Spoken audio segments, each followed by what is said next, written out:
Muito bem, um bom dia e uma feliz semana para todos. Que o Senhor nos abençoe nesta reunião e possamos compreender a importância do reino de Deus e a sua justiça. Primeira pergunta: como definiríamos com poucas palavras o que é justificação pela fé? É quando nós cremos, se cremos de verdade que o Senhor tem poder para nos transformar à imagem dele. Então ele suspende a punição, porque a transgressão da lei é pecado e o salário do pecado é a morte. Então ele, quando suspende a punição, nos atribui a justiça dele, mas a partir desse momento começa a comunicar-nos a justiça, o que é o caráter dele, e transmitindo o caráter. Então, ele nos está adequando para habitar no céu. Então, o que é a justiça imputada? A justiça imputada é nós crermos que Cristo morreu em nosso lugar, nossa única esperança de salvação é Ele, e Ele quem tira o pecado do ser humano. Aí que nos comunica a sua justiça. Então, a justiça de Cristo é o caráter dele, é a palavra, é a obediência, tudo isso comunicado. Começa a comunicar a obediência, que é por meio da palavra, e nos comunica seu caráter. Agora, a pergunta mais importante é: o que é a justiça? Eu falei, mas como podemos definir claramente a justiça quando estudamos a questão da graça? A graça é o caráter de Cristo. E o que representa a lei? A transcrição desse caráter. Então, quando Deus escreve sua lei em nosso coração, está escrevendo seu caráter. E assim que nos está comunicando sua justiça. Então, quando estudamos santificação, o que é a santificação? É passar de um nível de perfeição para outro nível de perfeição. Por quê? Porque perfeição é viver de acordo com toda a luz recebida. O conhecimento que o Senhor me concedeu em sua palavra até o momento, esse conhecimento, se eu vivo, significa que eu sou perfeito. Então, estou vivendo toda a luz. O Senhor está escrevendo sua lei no meu coração. À medida que me vai lançando mais e mais e mais conhecimento, eu vou obedecendo, acompanhando-se esse conhecimento, e então a santificação é uma vida progressiva em obediência a Deus. E assim o Senhor nos vai restaurando. Quando terminar esse processo, o Senhor sabe que não há mais rebelião em nosso coração, não há mais desobediência, e declara: feito está. E aí vem o selamento. Então, todo esse processo está a questão do reino de Deus e a sua justiça. O Senhor Jesus Cristo diz claramente: busca em primeiro lugar o seu reino e a sua justiça. Correto? O que significa isso? E é isso que nós vamos estudar agora. Salmo 45, 6 diz: o teu trono, ó Deus, é eterno e perpétuo. O cetro do teu reino é um centro de equidade. Tá? Veja agora, o Salmo 145, versículos 1 a 3. Eu te exaltarei, ó Deus, Rei meu, e bendirei o teu nome, pelos séculos dos séculos e para sempre. Cada dia te bendirei e louvarei o teu nome, pelos séculos dos séculos e para sempre.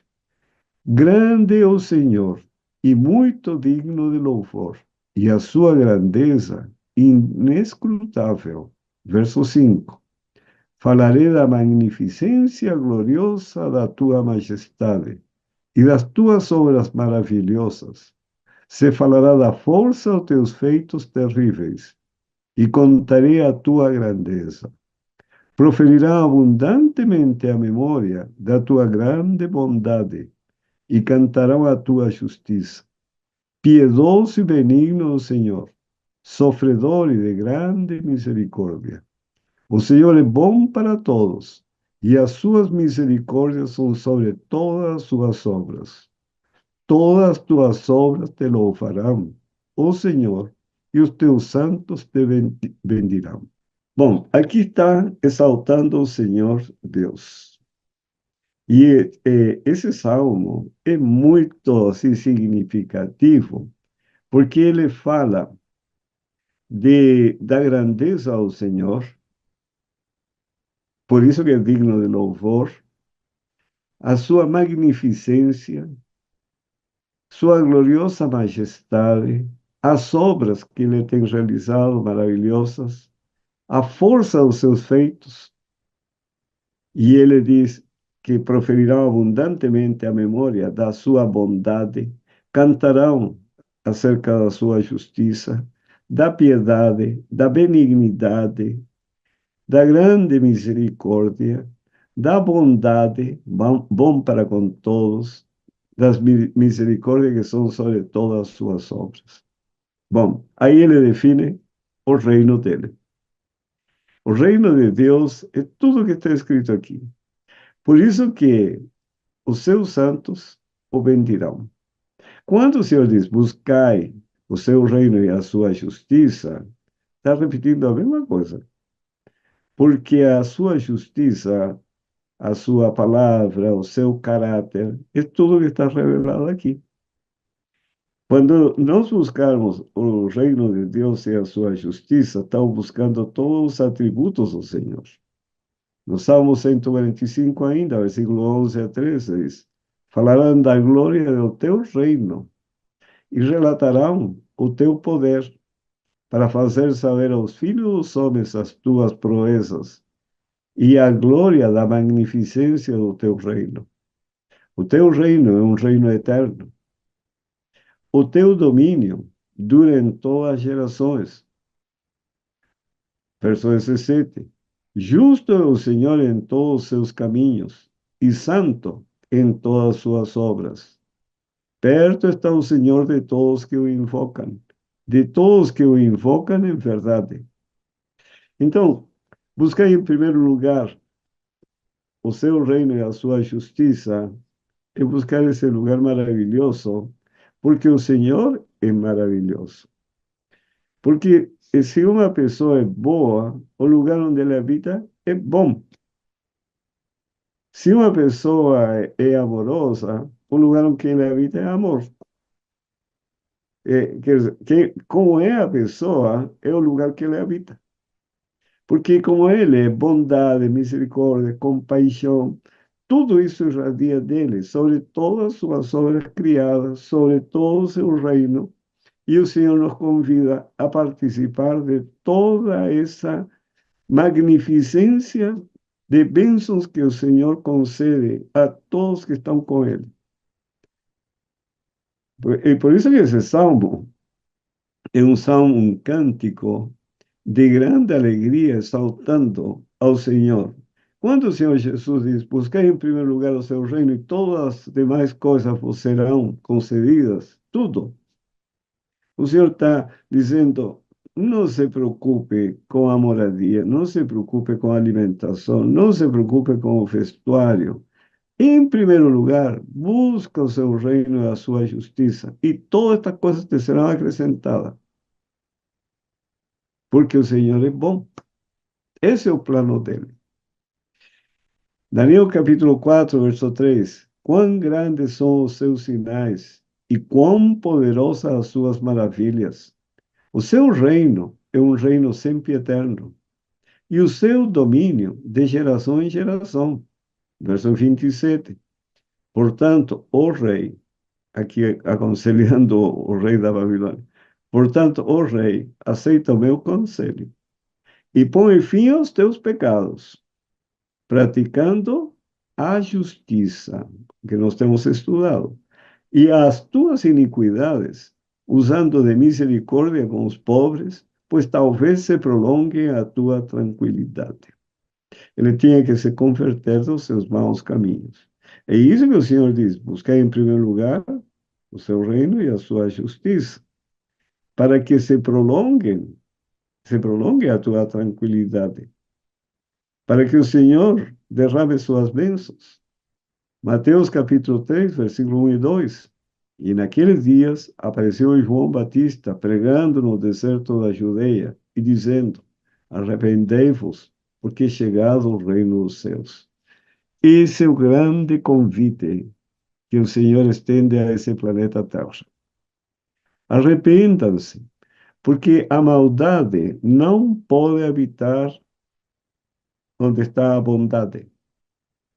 A maldade não pode habitar onde está a paz, onde está a justiça. Não pode. Não pode haver desobediência em um reino que tudo funciona de acordo com as leis do Criador. Porque as leis do Criador são justas, são boas, são agradáveis.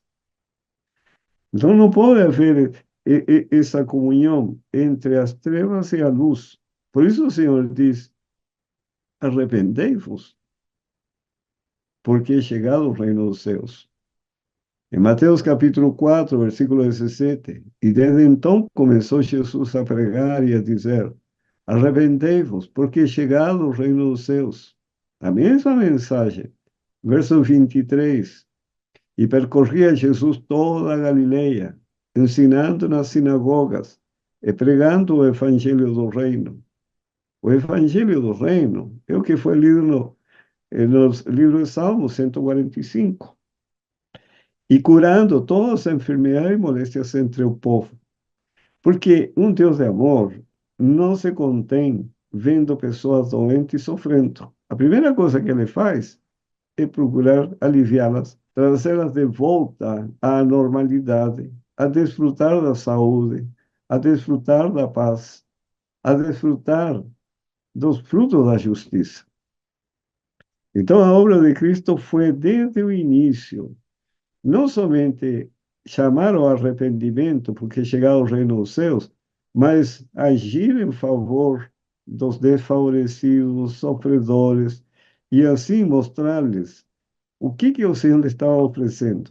Mas para isso precisavam arrepender-se. No capítulo 6, versículos 31 a 33, não andeis, pois, inquietos, dizendo: que comeremos, ou que beberemos, ou com que nos vestiremos? Porque todas estas coisas os gentios procuram. De certo, o vosso Pai Celestial bem sabe que necessitais de todas estas coisas.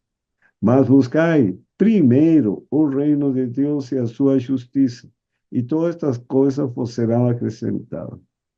Que pai bondoso, vendo um filho passando frio, não lhe vá dar um agasalho. Que pai bondoso, vendo um filho passando fome, não lhe vai dar alimento. Se nós fazemos essas coisas, como diz o Senhor, sendo maus, muito mais o Senhor sendo bom. Então, isso é o chamado do Senhor. Todas estas coisas vos serão acrescentadas.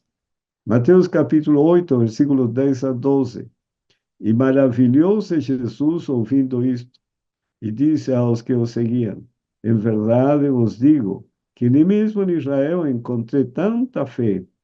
Mas eu vos digo que muitos virão do Oriente e do Ocidente e assentar-se-ão à mesa com Abraão, e Isaque e Jacó no reino dos céus. E os filhos do reino serão lançados nas trevas exteriores. Ali haverá pranto e ranger de dentes. Porque o reino não buscaram, em primeiro lugar, o reino e a sua justiça. Porque quando se fala de reino, se está falando daquele lugar de paz, daquele lugar de harmonia, daquele lugar em que todo funciona em conformidade com a lei de Deus. Não buscaram esse lugar onde existe misericórdia, compaixão, onde existe equidade. Buscaram as coisas deste mundo. Mas eles achavam que eram herdeiros do reino dos céus. E aí o Senhor diz que muitos virão do Oriente e do Ocidente, os gentios, assentar-se-ão à mesa com Abraão, Isaque e Jacó no reino dos céus, e os filhos do reino serão lançados nas trevas exteriores. ¿Perceben? Qué terrible.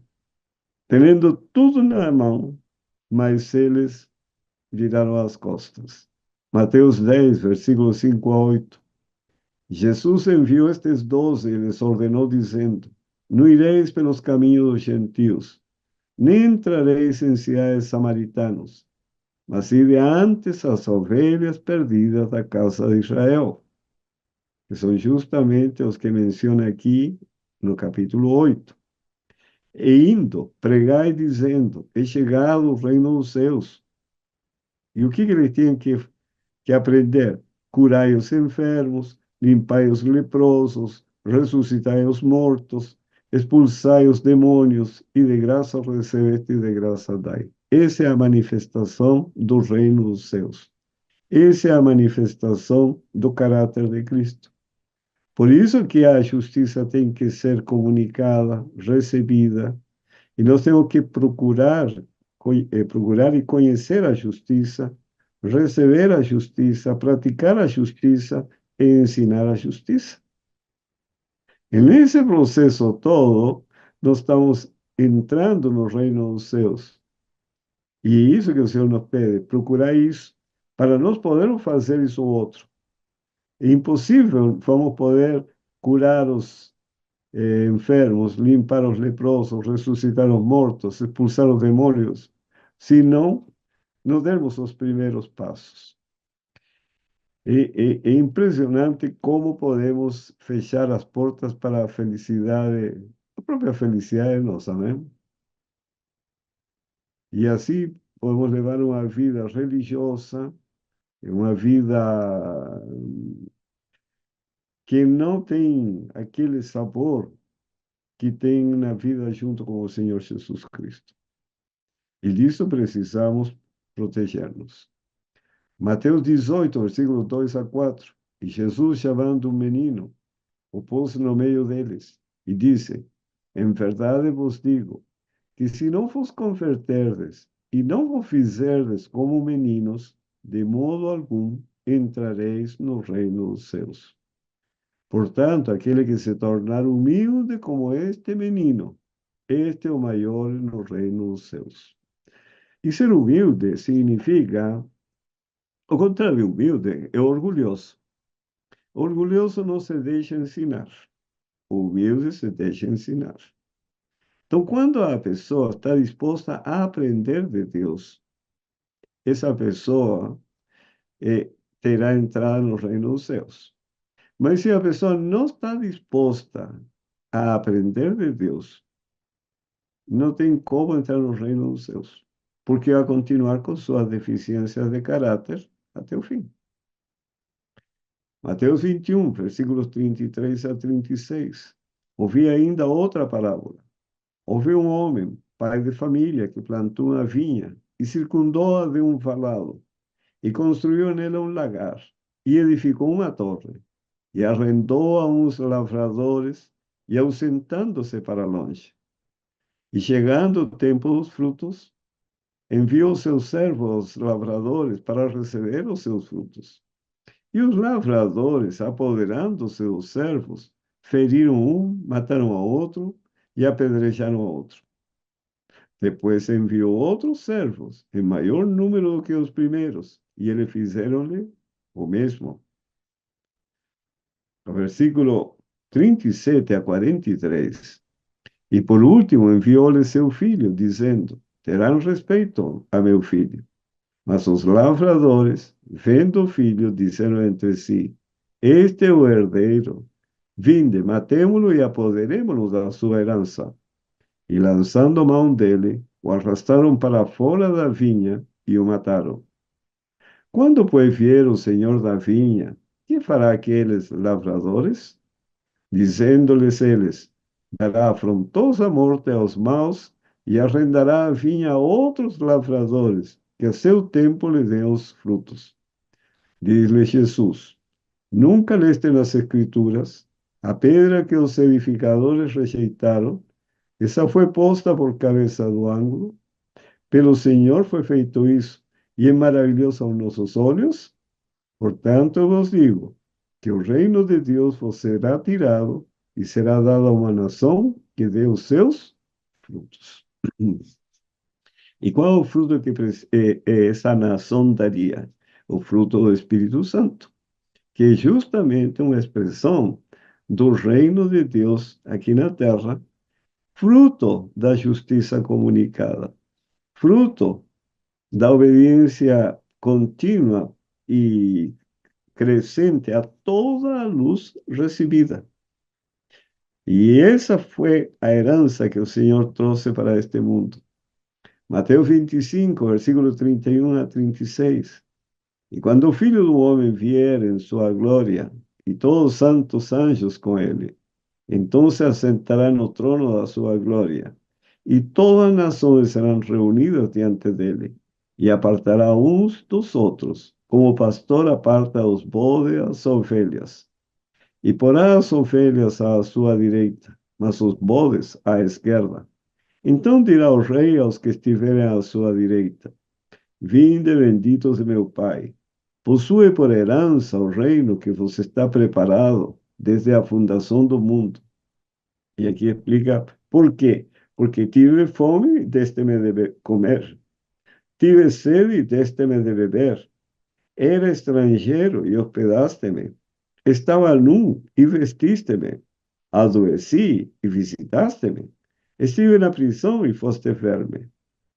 Então, o reino dos céus, como vimos no Salmo 145, é bondade, é misericórdia, é compaixão. É uma expressão de amor do coração de Deus. Quando nós buscamos esse reino e a sua justiça, estamos buscando justamente os atributos do nosso Criador. Recebendo esses atributos por meio da justiça comunicada, por meio da santificação, por meio da perfeição em Cristo, que são todos o mesmo conceito, mas é apresentado de uma maneira, um ângulo diferente, mas tudo a mesma coisa. Resultado, nós vamos exteriorizar esses atributos em uma vida dedicada para amenizar o sofrimento desse mundo. E aí que o Senhor diz, buscar em primeiro lugar o reino de Deus e sua justiça. Buscar esses atributos que me vão dar direito para estar para sempre com o Senhor. E veja no capítulo 26, no versículo 26 a 29. E quando comiam, Jesus tomou pão e, abençoando-o, partiu e deu aos seus discípulos e disse: Tomai, comei, isto é o meu corpo. E tomando o cálice e dando graças, deu-lhes dizendo: Bebei dele todos, porque isto é meu sangue, o sangue do Novo Testamento, que é derramado por muitos, para remissão dos pecados. E remissão significa abandono dos pecados. E digo-vos que, desde agora, não beberei deste fruto da vida, até aquele dia em que eu beba de novo convosco no reino do meu Pai. A certeza de participarmos no reino de Deus está na nossa vida no presente. Hoje, nós estamos adquirindo esse título, dia a dia, que é a justificação pela fé dia a dia, porque cada dia eu tenho que manifestar na minha vida se eu realmente acredito no poder de Deus para me libertar do pecado. E cada dia, aceitando essa realidade, eu me disponho a obedecer e clamo a Deus pelo poder celestial para poder obedecer. E ao obedecer, estou recebendo o caráter de Cristo. E isso me dá uma certeza absoluta, como quando Paulo disse: Para mim, o morrer é lucro. Por que ele diz isso? Diz: Completei a carreira. Combateu o combate, sabe? Bom combate ele combateu. E ele não guardou a fé e não tinha dúvida que a coroa da justiça lhe estava reservada. Não tinha, porque o resultado é esse, os frutos de Paulo, sabe, confirmavam sua esperança de participar da vida eterna. Então, são os frutos que nos dão essa certeza. Não é o conhecimento à palavra, não é o ensinar a palavra para os outros, é viver a palavra de maneira natural, espontânea, manifestando a compaixão, a misericórdia por todas as pessoas que estão sofrendo e agindo em favor delas. Marcos 4, 26 a 28, e dizia: O reino de Deus é assim, como se o homem lançasse semente à terra, e dormisse e se levantasse de noite ou de dia, e a semente brotasse e crescesse, não sabendo ele como, porque a terra por si mesma frutifica. Primeiro a erva, depois a espiga, por último o grão cheio na espiga. Assim é a vida do cristão. Você vai recebendo a palavra de Deus, vai orando, praticando. Você, sem perceber, o crescimento, o desenvolvimento, primeiro vai germinar, depois vai crescer e, por último, vai aparecer o fruto. Sem perceber, numa hora, você vai ser, não, não somente você, eu também, bondoso, misericordioso, compassivo, e vamos cheio das graças de Cristo, em outras palavras. Marcos 4, versículo 29 e 32. E quando já o fruto se mostra, mete-se-lhe logo a foice, porque está chegada a ceifa. E dizia: A que assemelharemos o reino de Deus? Ou com que parábola o representaremos? É como um grão de mostarda, que quando se semeia na terra, é a menor de todas as sementes que há na terra. Mas, tendo sido semeado, cresce e faz a maior de todas as hortaliças e cria grandes ramos, de tal maneira que as aves do céu podem aninhar-se debaixo da sua sombra. À medida que nós vamos recebendo a palavra de Deus nos vai transformando, mudando hábitos, mudando os costumes, as práticas diárias, vai mudando tudo. Então, quando você olha, passaram 20, 30 anos, mesmo passando um ano, já muita mudança aconteceram. Se perseverarmos nessa caminhada com Cristo, quando chegarmos lá à frente, nós vamos ser pessoas pacientes, compassivas, misericordiosas, bondosas, cheias da graça de Cristo. Vamos ser pessoas eh, que vamos chorar com os que choram e alegrar-nos com os que se alegram. Quer dizer, vamos manifestar os mesmos sentimentos, emoções, pensamentos que o Senhor Jesus tinha. Esse é um processo silencioso, como uma semente. Plante a semente e veja, passam os dias, já germina, como ele vai crescendo dia a dia. Se você vai regando, você vai cuidando dela, como Deus faz conosco, assim a planta desenvolve e dá fruto. É assim a vida espiritual. Por isso o Senhor diz: busca em primeiro lugar o seu reino e a sua justiça. Marcos 12, versículo 28 a 29. Aproximou-se dele um dos escribas, que os tinha ouvido disputar, e sabendo que lhes tinha respondido bem, perguntou-lhe: Qual o primeiro de todos os mandamentos? E Jesus respondeu-lhe: O primeiro de todos os mandamentos é: Ouve Israel, o Senhor nosso Deus é o único Senhor. Começa por ali. Marcos 12, versículo 30 a 34.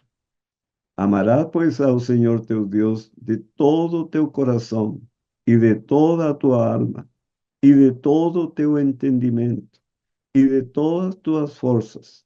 Este é o primeiro mandamento. E o segundo, semelhante a este, é: amarás a teu próximo como a ti mesmo. Porque sem o primeiro, você não pode guardar o segundo. E sem o segundo, você não pode afirmar que cumpre o primeiro. Porque quando nós amamos o Senhor de todo o nosso coração, de toda a nossa alma, quer dizer, com um coração íntegro, um coração perfeito, um coração não dividido, com todos os nossos entendimentos, nós vamos assimilar, porque nós somos transformados pela contemplação. Vamos assimilar os atributos de Deus, o amor de Deus. E recebendo o amor de Deus, vamos amar o próximo como a nós mesmos. Não há outro mandamento maior do que estes. Por isso que o Senhor, o resultado final de toda a nossa vida espiritual é justamente esses dois. Eu acho até interessante, ontem eu ouvi na lição da escola sabatina, foi geral, e um participava aqui, outro participava ali e tal. E um diz, mas não podemos considerar este um ponto de salvação. Gente, não existem pontos de salvação. Não existem.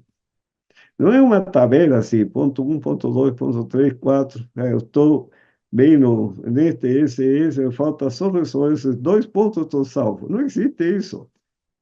Quando se fala de ponto de salvação, ou alguém diz, esse não é ponto de salvação, é porque não entendeu nada do Evangelho. Quando a pessoa pensa dessa maneira, é porque, para ele, tem uma tabela na cabeça quais são os pontos de salvação. E o que não está nessa tabela não são pontos de salvação.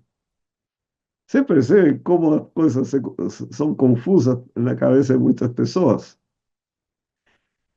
Não existe ponto de salvação. O que existe é eu poder discernir o amor de Deus para buscar em primeiro lugar o seu reino e sua justiça.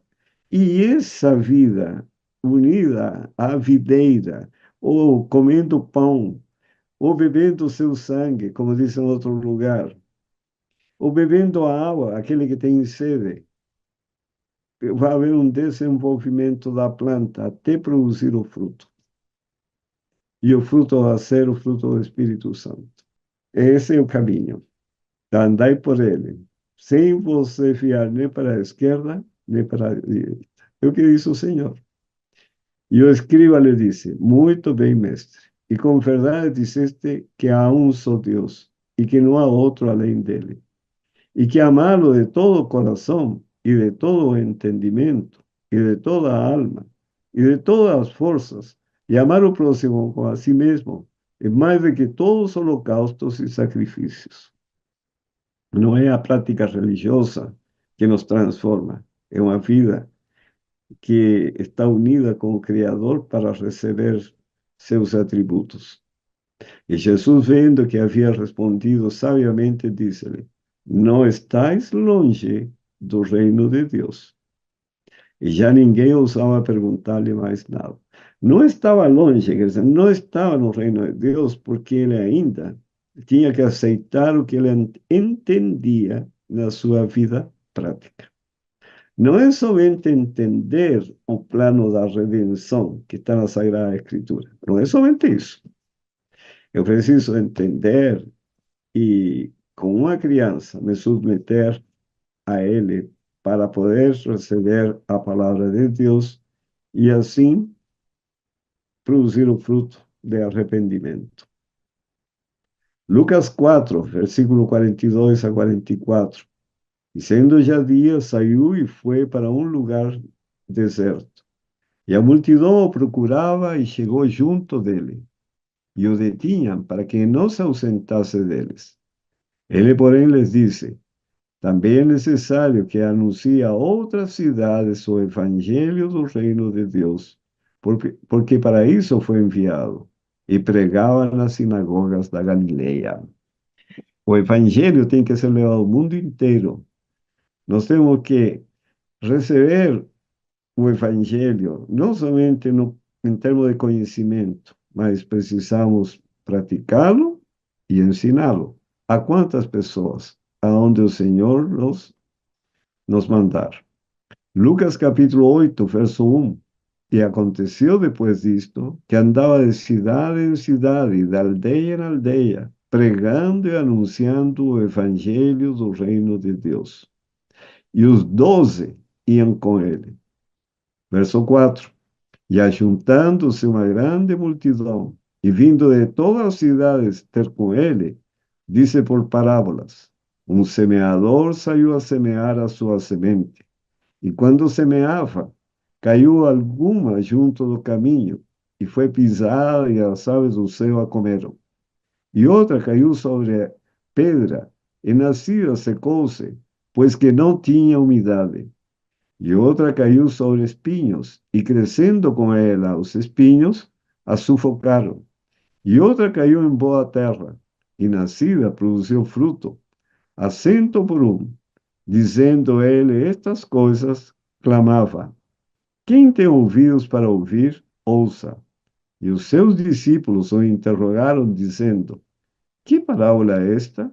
E ele disse: A vos é dado conhecer os mistérios do reino de Deus, mas aos outros por parábolas, para que vendo, não vejam, e ouvindo, não entendam. Esta é, pois, a parábola. A semente é a palavra de Deus. Então, a semente, uma vez plantada, o que acontece com ela? Vai germinar, vai crescer e vai produzir fruto. Por isso que nós temos que receber a palavra de Deus como uma criança. Assim diz o Senhor, está escrito. Então, atender a essa palavra. E em oração pedir ao Senhor que nos dê condições para, nos dê força para poder obedecer à palavra e apreciar o que a palavra significa na vida de um ser humano. Como ela nos transforma e nos dá paz. Como ela nos transforma e nos dá alegria. E nos dá sentido e significado a esta vida. En Lucas capítulo 9, versículos 57 e 58. E aconteceu que indo eles pelo caminho, lhe disse um, Senhor, seguir-te-ei para onde quer que fores. E disse-lhe Jesus, as raposas têm covis, e as aves dos seus ninhos, mas o filho do homem não tem onde reclinar a cabeça. Verso 61. Disse também outro, Senhor, eu te seguirei, mas deixa-me despedir primeiro dos que estão em minha casa. E Jesus lhe disse, ninguém que lança mão do arado e olha para trás é apto para o reino de Deus.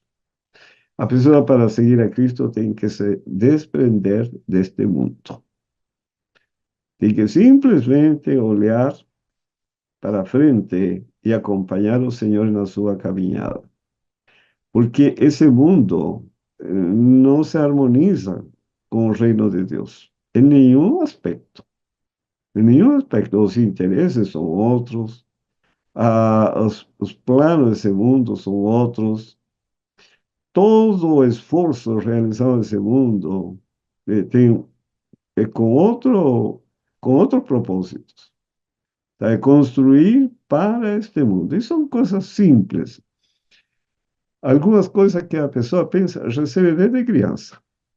Você tem que fazer um pé de meia para os anos depois dos 40, alguns depois dos 50, e assim por diante. O que é a pessoa? Onde está o coração dessa pessoa? Nas coisas do céu? Aí a pessoa sempre tem um argumento, não, mas que a gente tem que prevenir-se para os anos futuros. Mas o que diz o Senhor? Buscai em primeiro lugar o reino de Deus e sua justiça, e todas estas coisas vos serão acrescentadas. Você percebem que há uma desconexão completa. Por isso que quem olha para trás, para as coisas desse mundo, não é apto para o reino de Deus. Porque o reino de Deus é um reino de completa fé, de confiança na direção e na providência do Senhor. Lucas 10, versículo 1. E depois disto, designou o Senhor ainda outros 70 e mandou-os adiante da sua face, de dois em dois, a todas as cidades e lugares aonde ele havia de ir. E les disse assim: E curai os enfermos, que nela houver, e dizei-lhes: É chegado a vós o reino de Deus. E voltaram os 70 com alegria, dizendo: Senhor, pelo teu nome, até os demônios se nos sujeitam. Lucas 16, versículos 16 e 17. A lei e os profetas duraram até João. João Batista foi o último que anunciou a vinda do Senhor Jesus. Desde então é anunciado o reino de Deus e todos os homens empregam força para entrar nele.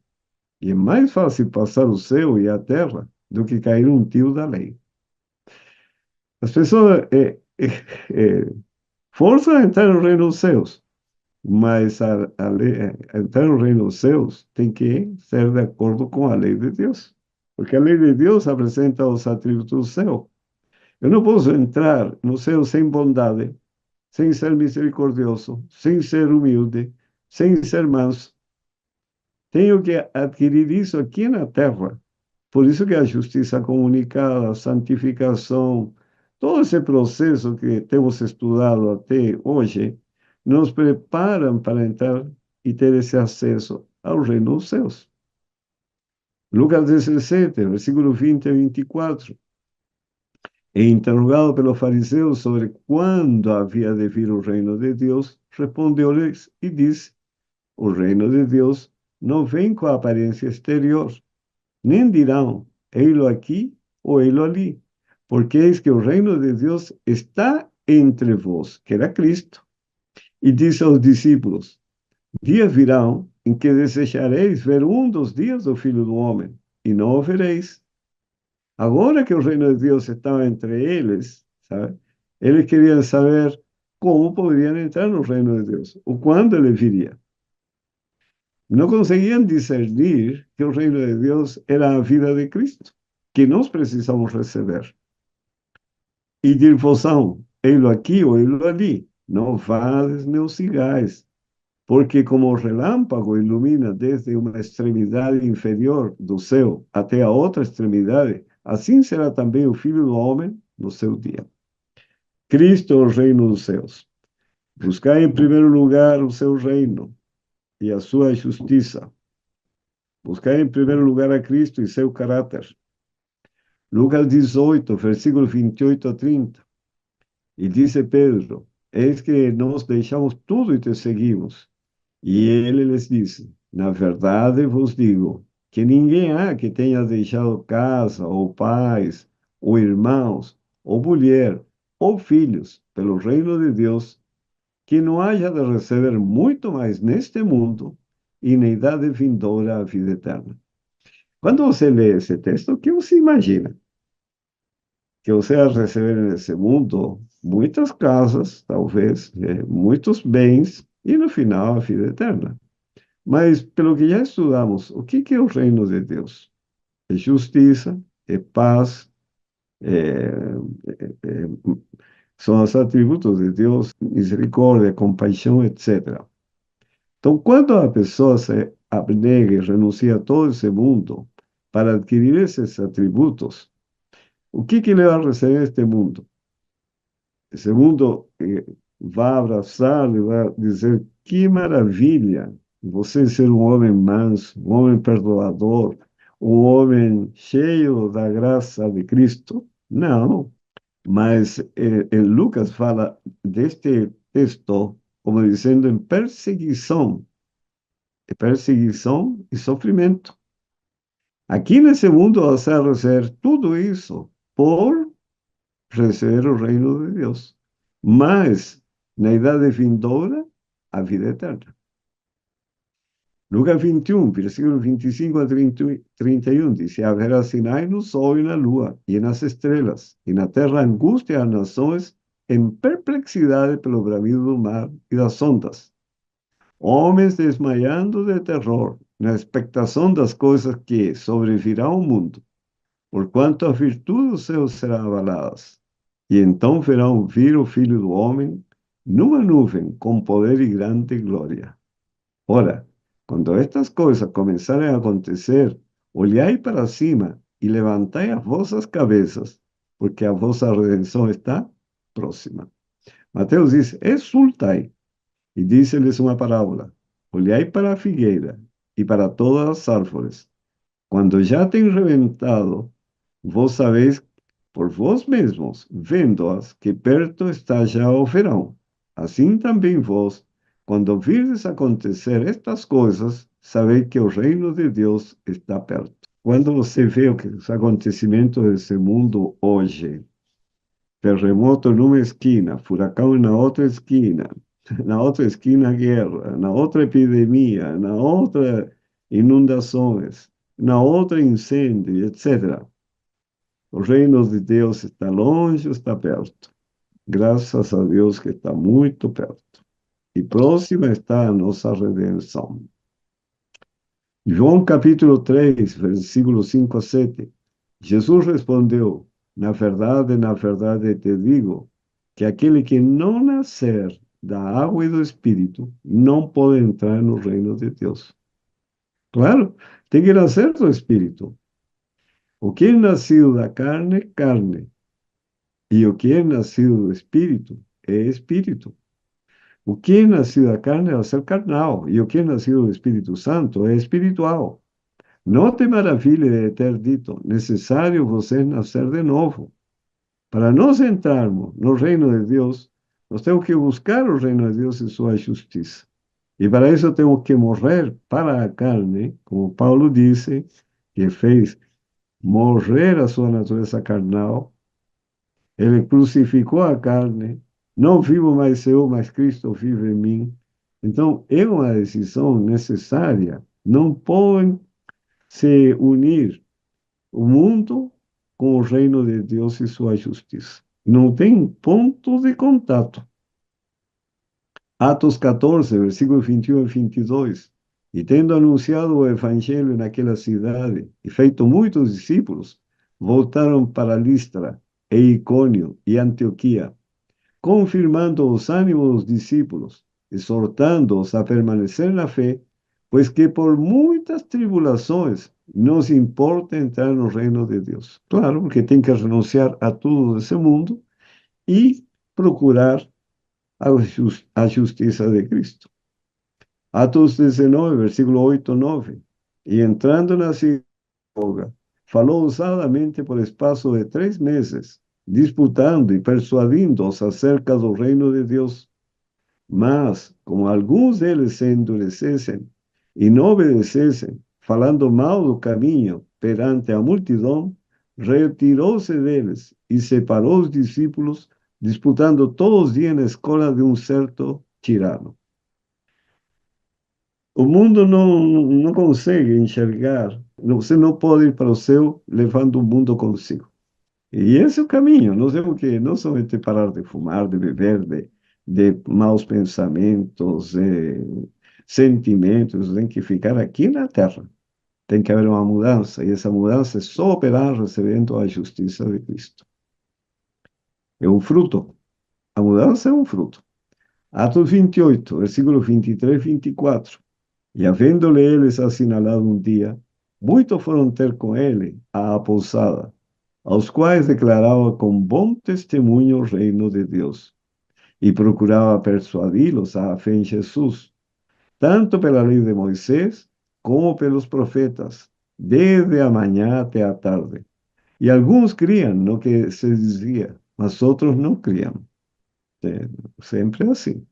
Romanos 14, 17. Porque o reino de Deus não é comida nem bebida, mas justiça, por isso temos que receber a justiça, e paz e alegria no Espírito Santo, que é o fruto do Espírito.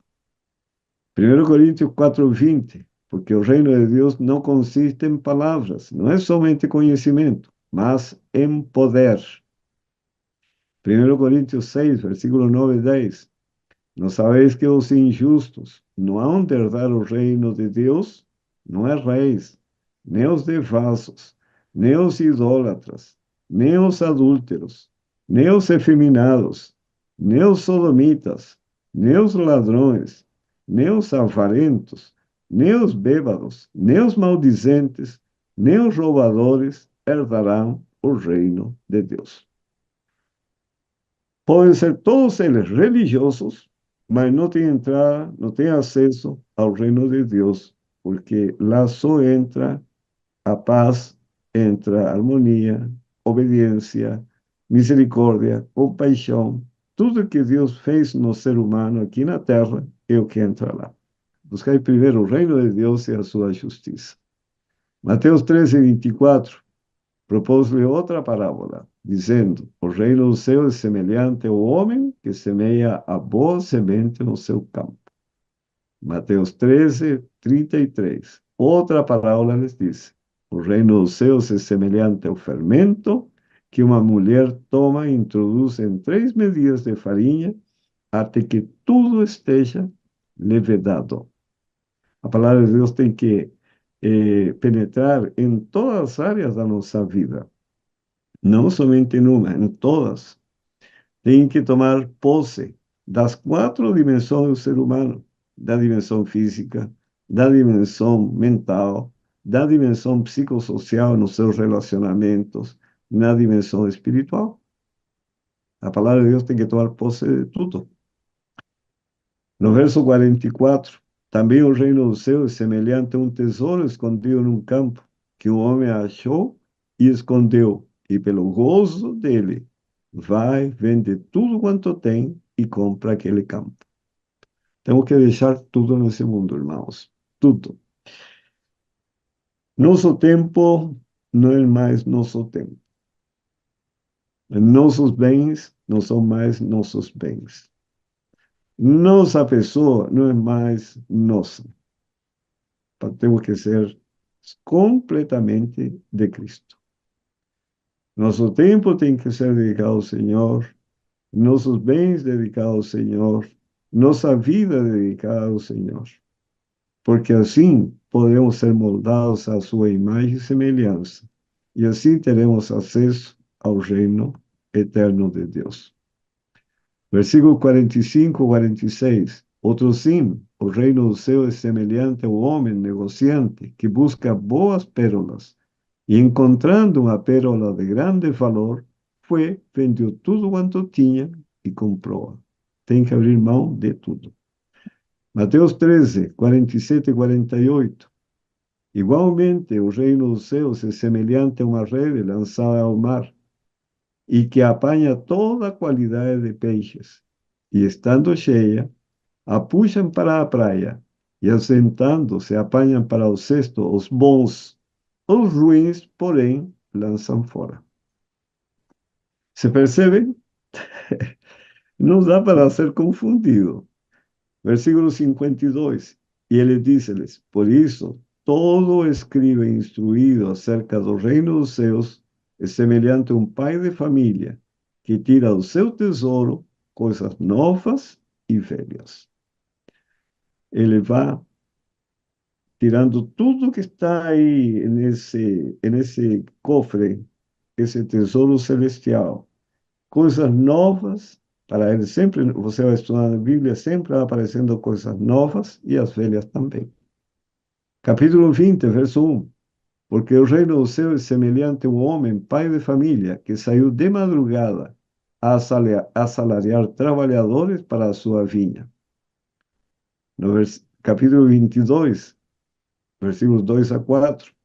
O reino dos céus é semelhante a um certo rei que celebrou as bodas do seu filho e enviou seus servos a chamar os convidados para as bodas. A este não quiseram vir. Depois enviou outros servos dizendo: Dizei aos convidados: Eis que tenho o meu jantar preparado, os meus bois cevados já mortos, e tudo já pronto, vinde às bodas. Agora, nestes dois textos, o que nos está dizendo do reino dos céus?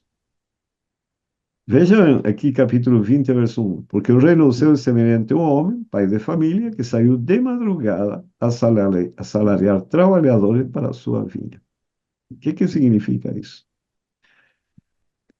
Capítulo 22, verso 2, 4. O reino dos céus é semelhante a um certo rei que celebrou as bodas de seu filho e enviou seus servos a chamar os convidados para as bodas.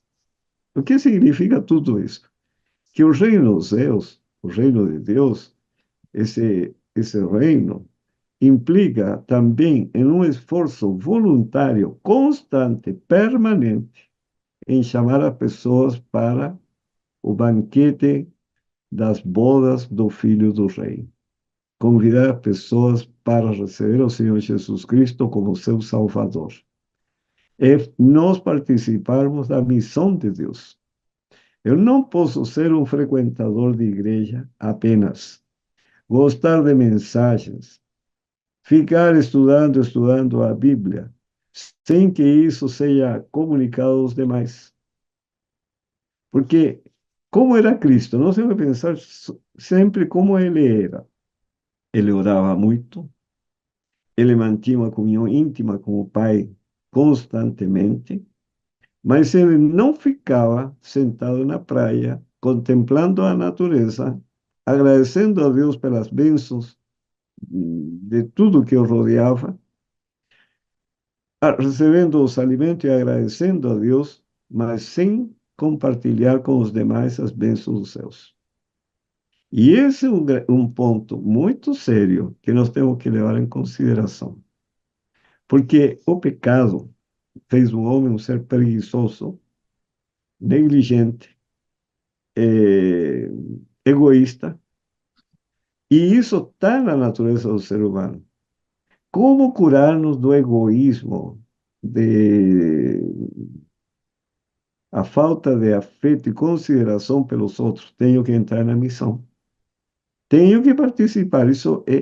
Gente, isso aí é tão certo como obedecer a todo o resto da palavra de Deus. Como termina Mateus 28? Ide, fazei discípulos, ensinando-lhes todas as coisas que vos tenho ensinado. É um mandamento de Deus, tão sagrado como a guarda do sábado. Por isso que diz em Mateus 25, verso 1: Então o reino dos céus será semelhante a 10 virgens que, tomando as suas lâmpadas, saíram ao encontro do esposo. 10 virgens. Mas essas 10 virgens, quantas estavam preparadas? 5. E 5 não tinham o óleo na sua vasilha. E esse óleo representa o caráter de Cristo, a justiça de Cristo. E esse caráter não se forma em um dia nem numa semana, é um processo de toda uma vida. Por isso que hoje nós temos que ser atentos a todas as orientações da palavra de Deus.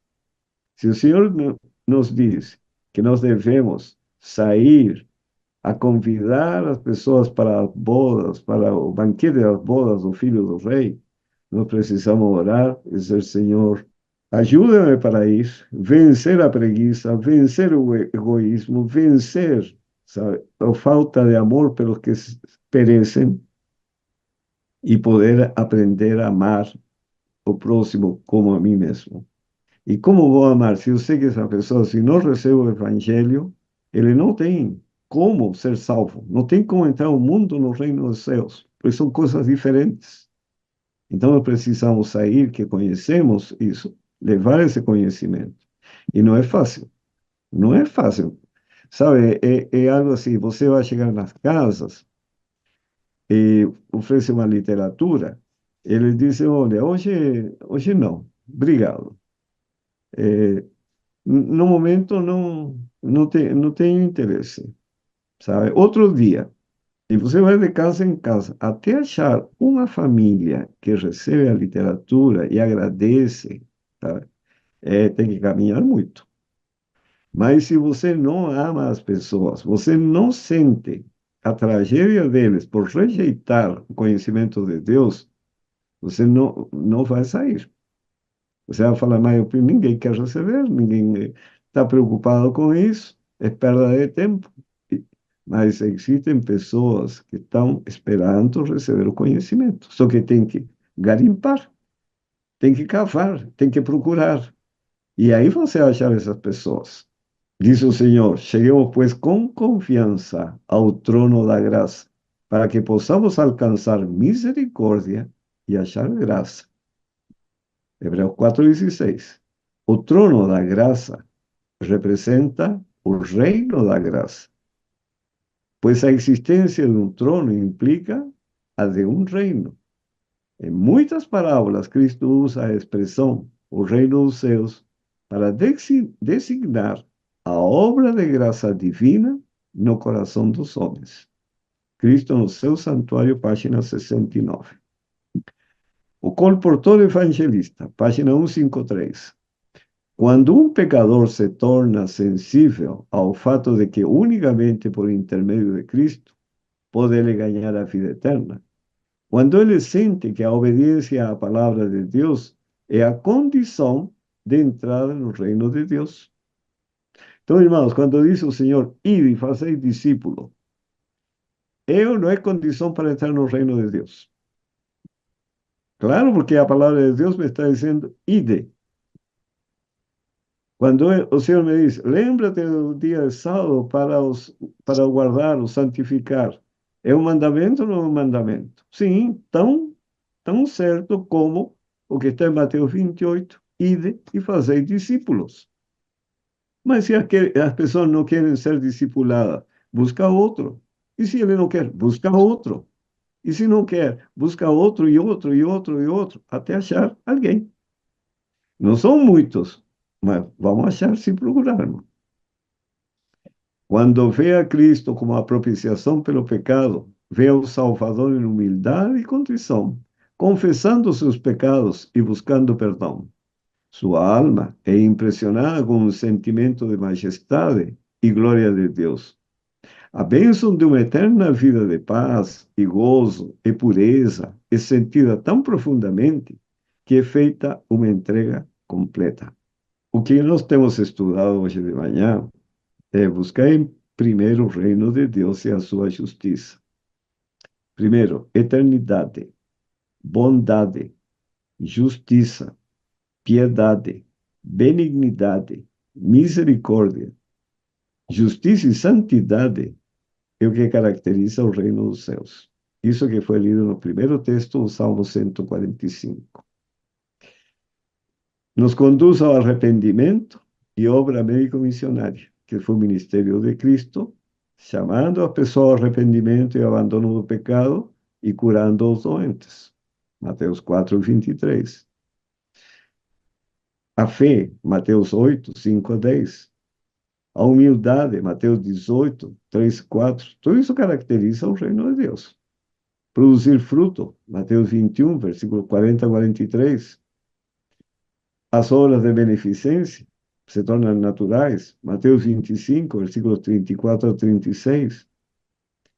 Semear a semente da verdade, a missão, Marcos 4, 26-28.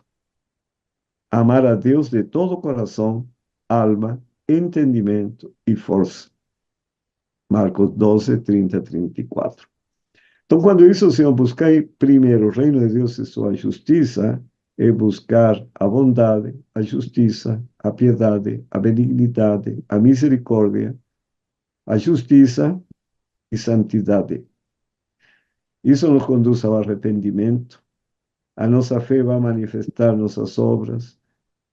Teremos uma vida de humildade, quer dizer, submissa a toda a vontade de Deus.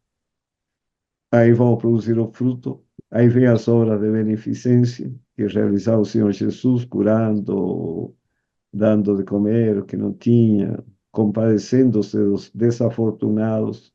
Vamos semear a verdade, a semente da verdade, e então estaremos amando a Deus de todo o coração, alma, entendimento e força. Isso nos leva a uma consagração completa.